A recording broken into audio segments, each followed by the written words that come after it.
Assalamualaikum warahmatullahi wabarakatuh. Alhamdulillah kita bertemu lagi pada semester ganjil tahun 2020-2021 ini dalam mata kuliah Sistem Desain Analisis. Pada semester ini, materi pembelajaran yang akan disampaikan terdiri dari 14 materi. Yang pertama adalah sistem peran metodologi pengembangan.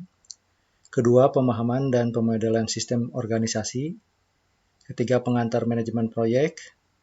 Pengumpulan informasi metode dan interaktif, ini yang keempat. Kemudian pengumpulan informasi metode unobstructive. Kemudian pengumpulan interaktif, pemodelan dan prototyping agile, menggunakan data flow diagram, analisis sistem menggunakan data dictionary atau kamus data, kemudian spesifikasi proses dan keputusan terstruktur. 10 adalah analisis dan desain sistem berorientasi objek dan menggunakan Unified Modeling Language. 11 perancangan input dan output yang efektif. Untuk yang berikutnya adalah perancangan basis data. 13 adalah interaksi manusia dan komputer. Dan yang terakhir adalah perancangan masukan data yang akurat. Selanjutnya, mata kuliah sistem desain analisis ini adalah sebagai bekal bagi mahasiswa untuk dapat melakukan analisis sistem dan menyusun perencanaan dalam rangka pengembangan sistem, khususnya memberikan bekal kepada mahasiswa. Diharapkan nanti mahasiswa dapat menganalisis dan merancang pemodelan sistem.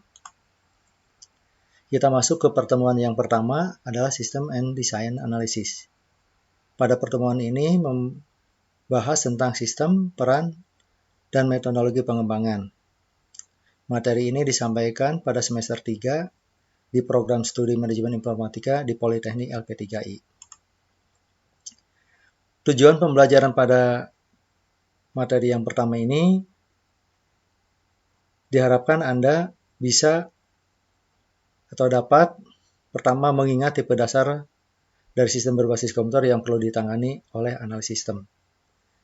Berikutnya adalah memahami bagaimana pengguna yang bekerja dalam konteks dengan teknologi baru mengubah dinamika sistem, menyadari banyaknya peran seorang analis sistem, memahami dasar-dasar dari 3 metodologi pengembangan sistem development life cycle, pendekatan yang sifatnya agile, serta analisis dan desain sistem berorientasi objek.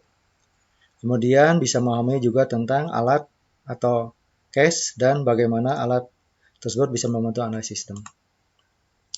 Nah, kalau kita bagi-bagi lagi untuk materi pertemuan yang pertama atau sistem peran dan metode pengembangan ini, yang pertama membahas tentang jenis sistem, mengintegrasikan teknologi untuk sistem, kebutuhan analisis dan desain sistem, peran analis sistem, sistem development life cycle, menggunakan case tools, pendekatan agile, analisis dan desain sistem berorientasi objek, memilih metode pengembangan sistem yang akan digunakan. Nah, pada kuliah ini saya sendiri sebagai dosen di program studi manajemen informatika. Perkenalkan, nama saya Zain Munawar. Saudara bisa menghubungi melalui alamat email yang ada di bawah ini, yaitu saya sampaikan zainmunawar.lp3i@gmail.com. Di sini saya akan menyampaikan ada satu quotes yang mudah-mudahan bisa bermanfaat bagi saudara-saudara sekalian.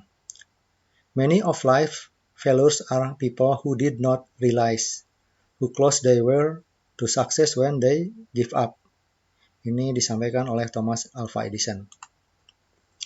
Nah, kita masuk ke pertemuan yang pertama. Organisasi ini kalau kita perhatikan dalam suatu perusahaan, mengelola sumber daya utama, yaitu orang, bahan baku atau bahan mentah. Nah, informasi ini telah dipindahkan jadi sebagai salah satu sumber daya utama. Para pengambil keputusan sekarang ini sangat memahami sekali bahwa informasi ini bukan hanya produk sampingan, dalam menjalankan bisnis, tetapi adalah menjadi faktor yang penting sehingga akan menentukan keberhasilan atau kegagalan bisnis. Kemudian juga dalam pertemuan ini membahas tentang berbagai jenis sistem informasi, berbagai peran yang dilakukan oleh analis sistem, tahapan atau langkah-langkah sistem development life cycle. Kemudian ada faktor yang sangat mempengaruhi yaitu human computer interaction dan juga CASE atau computer aided software engineering. Nah, secara umum materi ini dibagi menjadi tiga yaitu sistem, peran, metodologi, dan terakhir adalah kita akan mencoba membahas secara review atau resume. Nah, sistem itu apa sih? Nah, sistem ini mempunyai tujuan yang berbeda. Biasanya juga tergantung dari kebutuhan dari manusia itu sendiri, yaitu sebagai pengguna yang ada dalam satu organisasi bisnis. Nah, sistem ini terdiri dari ada transaction processing system, kemudian ada office automation system, ada management information system, ada decision support system, ada artificial intelligence, kemudian ada group decision support system, dan executive support system. Nah, kalau kita perhatikan untuk yang pertama, apa sih transaction processing system ini? Nah, ini adalah sistem informasi yang terkomputerisasi. Nah, ini dikembangkan dengan tujuan yaitu memproses data dalam jumlah yang besar, kemudian melakukan transaksi bisnis secara rutin. Salah satu contohnya misalnya payroll atau penggajian, kemudian inventory atau di sini juga menggunakan inventaris. Kemudian yang berikut adalah office automation system. Nah, ini mendukung pekerja. Dan ini biasanya menciptakan pengetahuan baru, ya, tidak menciptakan pengetahuan baru, tetapi hanya menganalisis informasi saja. Sehingga kalaupun nanti dilakukan, hanya memanipulasi saja, karena disebut dengan otomatisasi. Sehingga hasilnya nanti akan secara resmi disebar atau disampaikan ke seluruh organisasi. Kadang-kadang juga di luar ke organisasi. Hal yang terpenting dari Office Automation System ini adalah di mana pengolah kata bisa saja berupa misalnya seperti yang populer yaitu Microsoft Word, kemudian spreadsheet, ya, atau yang sering juga digunakan oleh kebanyakan dari kita adalah Microsoft Excel, kemudian desktop publishing, penjadwalan elektronik, kemudian menggunakan email ya untuk melakukan pengiriman surat menyurat. Dan bisa juga melakukan teleconference.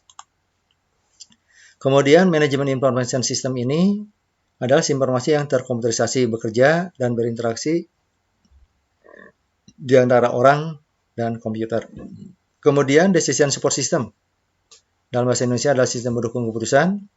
Ini mirip dengan informasi manajemen yang tradisional. Kenapa? Karena sangat tergantung dari database sebagai sumber datanya. Kemudian artificial intelligence ini dapat dianggap sebagai bidang yang menyeluruh untuk sistem pakar. Adapun tujuan AI ini adalah mengembangkan mesin yang berperilaku cerdas. Group decision support system. Karena disebut grup atau kelompok, nah ini tujuannya adalah membagi-bagi permasalahan dengan bantuan berbagai dukungan yang sudah populer seperti kuesioner, polling, brainstorming, dan pembuatan skenario. Kemudian untuk seorang pimpinan maka dibutuhkan executive support system. Nah, ini interaksi yang ada pada lingkungan eksternal dengan menyediakan teknologi grafis dan komunikasi di tempat yang dapat diakses. Salah satu contoh misalnya ruang rapat, kantor, perusahaan pribadi. Kalau kita perhatikan di sini ada piramida, ya, di mana bagian yang paling bawah adalah transaction processing system. Kemudian bagian yang kedua yaitu knowledge work system. Kemudian expert system, decision support system, management information system. Dan bagian yang atas adalah yang paling populer ya, Nah, di dalam contoh kasus ini ada Executive Support System atau sistem yang digunakan untuk pimpinan ya. Kemudian Group Decision Support System ini juga digunakan. Nah, kalau kita perhatikan juga ini seorang analis mungkin terlibat di antara atau salah satu dari semua sistem ini. Nah, untuk bagian yang kedua adalah mengintegrasikan teknologi untuk sistem. Nah, saat pengguna mengadopsi teknologi baru, beberapa pekerjaan analisis sistem akan dikhususkan untuk mengintegrasikan sistem tradisional. Kalau kita perhatikan di sini ada gambar berikutnya. Di sini ada analisis sistem perlu menyadari bahwa teknologi yang terintegrasi mempengaruhi semua jenis pengguna sistem. Nah, dari piramida yang sebelumnya sudah disampaikan, ini membutuhkan beberapa teknologi ya. Salah satu contohnya yang paling populer adalah wireless system. Kemudian ada enterprise system, yaitu suatu sistem informasi untuk perusahaan ya. Kemudian ada e-commerce atau e-niaga ya. Nah, untuk integrasi teknologi sistem ini, maka beberapa teknologi diperlukan seperti aplikasi e-commerce dan sistem yang berbasis web. Enterprise, sistem perangkat nirkabel seperti yang pada gambar tadi, dan open source software. Ini juga populer ya, salah satu contohnya dalam pemrograman berbasis web, ini banyak orang menggunakan PHP ya, salah satu. Kemudian database-nya menggunakan open source juga, yaitu MySQL. Nah, integrasi teknologi untuk sistem, ini kalau kita perhatikan tadi ada e-commerce dan sistem web, enterprise, ada nirkabel dan open source. Nah, ada manfaatnya e-commerce ini. Salah satu contohnya meningkatkan kesadaran pengguna tentang ketersediaan layanan produk, industri, orang, atau grup. Kemudian enterprise ini disebut juga dengan sistem perencanaan enterprise resource planning atau ERP. Kemudian ada nirkabel dan seluler. Nah, ini analis diharapkan mampu atau mempunyai kemampuan di mana pengguna ini menggunakan salah sarana yang tidak menggunakan kabel atau nirkabel, dan bisa juga dengan mobile telecommunication atau mobile phone. Kemudian open source software ini. Nah, ini adalah alternatif karena software ini ada yang berlisensi dan biasanya untuk beberapa perusahaan ini cukup berat, maka ada yang menggunakan open source software. Nah, dengan open source software ini, maka kode ini bisa dipelajari atau bisa dilihat terlebih dahulu, kemudian dipelajari dan dibagikan, kemudian dilakukan perubahan atau modifikasi. Sehingga bisa dibagikan pada semua orang di proyek. Kemudian kita akan membahas juga terkait dengan, karena ini adalah informasi yang digunakan, maka tentu saja ini ada pada suatu organisasi. Nah, organisasi ini menyadari pentingnya mengelola sumber daya kaitan dengan orang, bahan mentah. Nah, kemudian informasi ini berpindah dari sumber daya utama ya. Nah, sekarang ada pengambil keputusan paham bahwa informasi bukan hanya produk sampingan, tetapi juga sebagai sebaliknya, yaitu mendorong bisnis yang menjadi faktor penting yang menentukan keberhasilan dan atau kegagalan. Nah, pokok bahasan tadi sudah disebutkan, ada beberapa, yaitu informasi, peran, gitu. SDLC, System Development Lifecycle, kemudian Human Computer Interaction, CASE, Computer Aided Software Engineering. Nah, kalau kita perhatikan di sini juga, kebutuhan analis dan desain sistem. Ya. Analis itu adalah orang yang dan pekerjaan adalah melakukan analisis. Nah, analis sistem ini berupaya memahami apa yang dibutuhkan manusia untuk menganalisis data atau aliran data secara sistematis. Kemudian memproses atau mentransformasikan data, menyimpan data, mengeluarkan informasi dalam konteks organisasi. Kalau kita perhatikan di sini, yang pertama adalah tugas analisis ini adalah harus melakukan analisis secara menyeluruh. Kemudian informasi terkomputerisasi, penggunaan teknologi baru dan juga melibatkan pengguna, sehingga kebutuhan pengguna ini nanti akan dirasakan. Nah, bagian yang berikutnya adalah peran. Ada beberapa peran yang perlu dilakukan oleh analis sistem. Peran yang pertama sebagai konsultan, kemudian peran yang kedua adalah sebagai agen perubahan, peran yang berikutnya adalah sebagai analis sistem itu sendiri yang mempunyai nilai kualitas, kemudian sebagai ahli pendukung. Nah, dalam metodologi pengembangan itu atau pada bagian yang ketiga, terdiri dari 7 tahapan. Ya. Yang pertama adalah identifikasi masalah, peluang dan tujuan, menganalisis kebutuhan sistem, menentukan interaksi manusia dengan komputer, kebutuhannya apa saja, kemudian mengembangkan dan mendokumentasikan perangkat lunak, menguji dan memelihara sistem, menerapkan dan mengevaluasi dampak pemeliharaan, pertimbangan human-computer interaction. Nah, lalu di sini ada beberapa peneliti melakukan atau memperkirakan bahwa jumlah waktu yang dihabiskan untuk pemeliharaan sistem mungkin mempunyai nilai sebesar atau bisa saja nilainya sebesar 60% dari total waktu yang dihabiskan dalam proyek sistem. Jadi pemeliharaan ini jauh lebih besar. Sehingga sisanya yaitu 40%. Nah, kemudian konsumsi sumber daya selama sistem ini berjalan atau umur sistem, kita bagi. Yang pertama adalah proses instalasi. Karena proses instalasi ini maka beberapa sumber daya dibutuhkan. Dan ini mengeluarkan tenaga dan biaya yaitu uang. Kemudian melakukan pengembangan. Dalam proses pengembangan ini tentu saja nanti ada yang perlu dilakukan perbaikan, yaitu beberapa kesalahan. Bisa saja ada kesalahan kecil, ya. Dan ini harapannya boleh dibilang maksimum itu 20%. Dan kalau bagaimana kalau terjadi kesalahan yang besar, kalau terjadi kesalahan, maka kesalahan dosen ini akan menghabiskan waktu yang lama. Jadi, kalau lihat dari sisi kurva ini, Anda dapat melihat bahwa dari waktu ke waktu total biaya pengeluaran akan melebihi dari biaya pengembangan sistem. Kemudian penggunaan alat atau Computer Aided Software Engineering atau CAS. Ini beberapa alat, salah satu contohnya adalah Visible Analysis. Nah, ini adalah suatu produk alat atau tools ya dari CAS ini yang memungkinkan seorang analis melakukan perencanaan grafis, analisis, desain atau perancangan, membangun aplikasi, dan database baik berupa client dan server yang cukup kompleks. Nah, ini beberapa tools yang biasa digunakan. Ya. Ini ada perancangan input-output.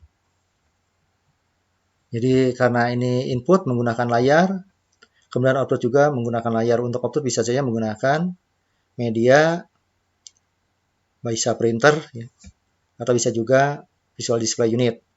Dalam melakukan perancangan, ada yang menggunakan sistem diagram models. Ya. Pada contoh yang sebelah kiri ini menggunakan data flow diagram. Kemudian yang di sebelah kanan ini adalah berupa entity relationship diagram.